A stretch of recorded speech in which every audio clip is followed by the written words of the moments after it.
কাবাগর যখন ভেঙে গেল, মক্কার কুরাইশরা ডিসাইড করলো আমরা কাবা বানাবো, পাথর লাগবে কোত্থেকে, ওই জায়গা থেকে পাথর নিয়ে আসবো। সবাই পাথর আনতে শুরু করলো। কুরাইশ ছেলেরা বললো আমরা বাদ যাবো কেন, আমরাও আনবো। ছোট্ট ছোট্ট বাচ্চারা লুঙ্গি খুলে, লুঙ্গিটার এরকম ভাঁজ করে কাঁধের মধ্যে রেখে এটার উপরে একটা পাথর নিয়ে নিয়ে তারা আনতে লাগে। সব বাচ্চারা আনে একটা পাথর। কয়টা? বিশ্বনবী টানে দুইটা করে। কয়টা করে? কিন্তু পরনের লুঙ্গি পরনে আছে না নাই? লুঙ্গি খোলেন না।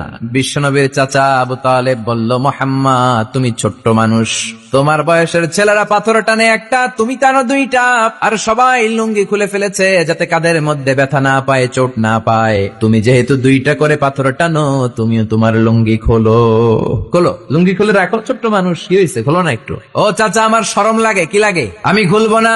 আবু তালেব ছাড়ার পাত্র না। না রে ভাতিজা, ছোট্ট মানুষ, তুই বুঝোস না, তোর কষ্ট হয়। বিশ্বনবী কয় কষ্ট হয়, তারপরেও খুলবো।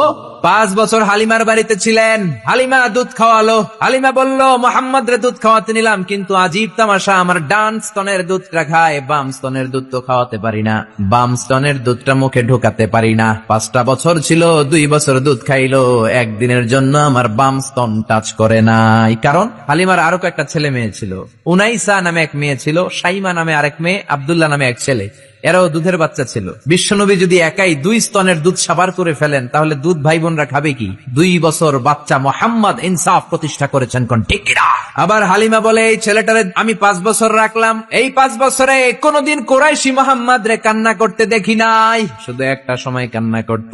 এই ছেলেটা ক্ষুধার অভাবে কাঁদে নাই, ব্যথা পেলে কোনদিন মোহাম্মদ কাঁদে নাই। শুধু লজ্জাস্থানের জায়গা থেকে কাপড়টা একটু সরে গেলে শিশু মোহাম্মদ কেঁদে উঠতো। বিশ্বনবী বললেন, চাচা আমি লুঙ্গি খুলবো না, আমি 2টা নিতে পারবো। আবু তালেব বলল, সমস্যা নাই, খোলো। বিশ্বনবী কয় না, খুলবো না। আবু তালেব বিশ্বনবীর লুঙ্গির গোছায় ধরে টান দিলেন। টান দিতে দেরি হয়ে যায়, বিশ্বনবীর বেহুশ হতে দেরি হয় না। বেহুশ হয়ে পড়ে গেলেন, লুঙ্গি আর খোলা হয় নাই। বিশ্বনবীর লজ্জাস্থান পৃথিবীর কেউ দেখে নাই। চিল্লায় পড়েন আল্লাহ।